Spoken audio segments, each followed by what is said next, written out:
Olá, sou professora Diana de Jesus Ribeiro, professora de língua portuguesa do nono ano. Muito feliz, muito contente de estar aqui com vocês. Tenho 1,63 m de altura, pele parda, cabelo preto liso, uma blusa azul ao fundo, um tom em tonalidades de caramelo. Bom, o convite está feito. Abracem, vamos aprender? Esse é o convite que eu faço a cada um de vocês. E para dar um ar de estrela, vamos com a estrela Cecília Meirelles, a poetisa educadora.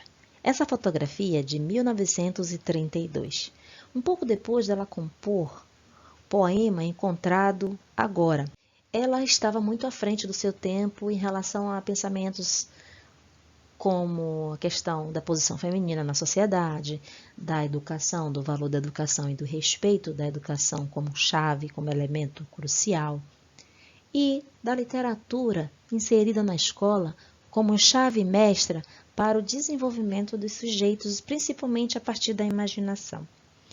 Então, essa estrela aqui é fantástica para a gente começar a aula com ela. Vamos analisar um pouquinho mais sobre a biografia de Cecília Meirelles. Ficou órfã muito cedo e foi criada por sua avó. Cresceu ouvindo histórias da cultura popular, como lendas, contos e fábulas, e outros gêneros, da babá, que a partir dessa inspiração incentivou Cecília Meirelles a produzir e a ler. Tinha 9 anos quando escreveu sua primeira poesia. Formou-se professora, considerava o respeito a chave da educação e defendia a literatura para promover o exercício da imaginação na literatura infantil. Com a literatura infantil, desenvolver essa imaginação e até questões morais a partir da leitura. Olha como ela estava muito à frente das concepções da época. Criou a primeira biblioteca infantil em 1934. Então, ela contribuiu para fortalecer o que ela defendia, a questão da literatura infantil na escola e o exercício da imaginação. Eis algumas obras de Cecília Meirelles. Livro Espectro, de 1919, Nunca Mais e Poema dos Poemas, de 23, Balada para El Rei, de 25, Viagem, 1939, Vaga Música, de 1942, ela gostava muito de música, Mar Absoluto e Outros Poemas, de 45, Retrato Natural, de 1949, Romanceiro da Confidência, de 53, Ou Isto ou Aquilo, de 54, Canções, 56, Metal Rosicler, 1960 e Solombra, 1963. E agora é hora da nossa leitura. Bom, o que vamos ler? A Arte de Ser Feliz, de Cecília Meirelles. A Arte de Ser Feliz. Houve um tempo em que a minha janela se abria para um chalé. Na ponta do chalé brilhava um grande ovo de louça azul. Nesse ovo costumava pousar um pombo branco. Ora, nos dias límpidos, quando o céu ficava da mesma cor do ovo de louça, o pombo parecia pousar no ar. Eu era criança, achava essa ilusão maravilhosa e sentia-me completamente feliz. Houve um tempo em que minha janela dava para um canal. No canal oscilava um barco carregado de flores. Para onde iam aquelas flores? Quem as comprava? Em que jarra, em que sala, diante de quem brilhariam na sua breve existência? E que mãos as tinham criado? E que pessoas iam sorrir de alegria ao recebê-las? Eu não era mais criança, porém a minha alma ficava completamente feliz. Houve um tempo em que minha janela se abria para um terreiro, onde uma vasta mangueira largava sua copa redonda. À sombra da árvore, numa esteira, passava quase todo o dia sentada uma mulher. cercada de crianças, e contava histórias. Eu não podia ouvir da altura da janela, e mesmo que a ouvisse, não a entenderia, porque isso foi muito longe, num idioma difícil. Mas as crianças tinham tal expressão no rosto, às vezes fazia com as mãos arabescos tão compreensíveis, que eu participava do auditório, imaginava os assuntos e suas peripécias e me sentia completamente feliz. Houve um tempo em que a minha janela se abria sobre uma cidade que parecia feita de giz. Perto da janela havia um pequeno jardim seco. Era uma época de estiagem, de terra esfarelada, e o jardim parecia morto. Mas todas as manhãs vinha um pobre homem com um balde e em silêncio ia atirando com as mãos umas gotas de água sobre as plantas. Não era uma rega, era uma espécie de aspersão ritual, para que o jardim não morresse.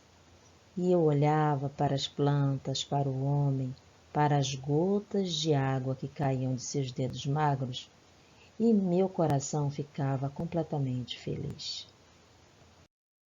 Mas, quando falo dessas pequenas felicidades certas que estão diante de cada janela, uns dizem que essas coisas não existem, outros que só existem diante das minhas janelas e outros, finalmente, que é preciso aprender a olhar para poder vê-las assim.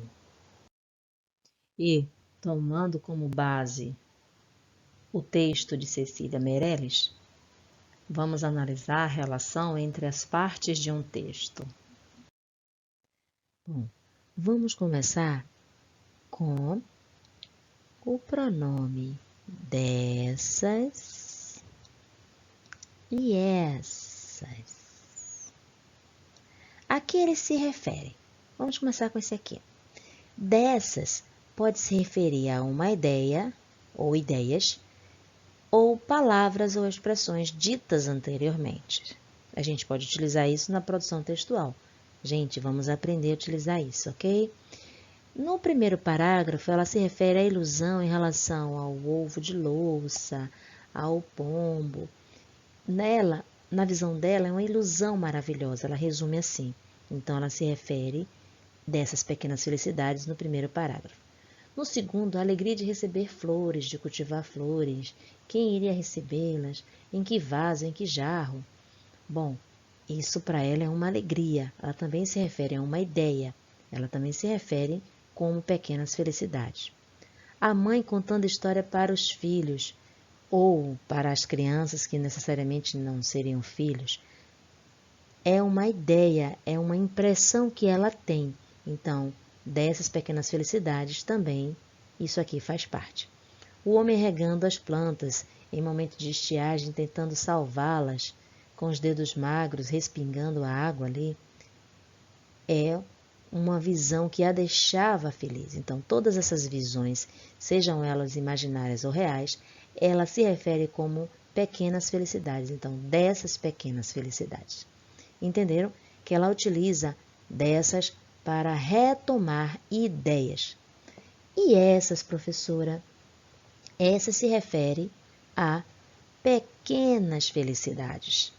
Então, nesse caso aqui, essa se refere a duas palavrinhas aqui. Entenderam? Espero que sim. Serve o dessas, ou essas, ou esses, ou estes, ou aqueles, servem para retomar ideias ou palavras. Agora, analisando relações dentro do texto, repetições e substituições. O nosso foco maior será nas substituições que a autora utilizou como recurso. E agora, com a releitura do parágrafo, nós vamos analisar as repetições e substituições. Houve um tempo em que a minha janela dava para um canal. No canal oscilava um barco carregado de flores. Para onde iam aquelas flores? Vamos parar aqui. Primeiro, ela repete a palavra canal. Canal 2 vezes. Depois ela vem barco, também repetindo 2 vezes. Mas em seguida ela também repete flores. Flores, para onde iam as flores? Mas no resto do parágrafo, ela conduz um processo de substituição. Vamos ver a primeira? Quem as comprava? Comprava o quê? As flores. Então, ela colocou um pronome aqui para substituir. Em que jarra, em que sala, diante de quem brilhariam na sua breve existência? Suas também se referem a flores, a existência dela. E que mãos as tinham criado? Que mãos tinham criado as flores? E que pessoas iam sorrir de alegria ao recebê-las? Receber as flores. São 4 possibilidades de substituição da palavra flores. Observaram? Primeiro ela repete com um recurso de ênfase, de destaque, de beleza do texto, e depois ela se permite substituir a palavra flores em 4 outras possibilidades. Olha, gente, nós temos aqui a elipse. Eu olhava para as plantas, aqui olhava para o homem, olhava para as gotas de água. Elipse é um recurso de omissão ou ocultar uma palavra ou expressão dentro de um texto. Por quê? Aí eu evito a famosa pobreza vocabular. Mas eu também posso repetir com alguma intenção. Então, como ficaria se eu fosse repetir? Eu olhava para as plantas, olhava para o homem, olhava para as gotas de água. Ficaria extremamente cansativo, não é isso? Então, é interessante atentar para esse recurso aqui na hora de escrever. Bom, gente, chegamos quase ao finalzinho da nossa aula. E o que estudamos?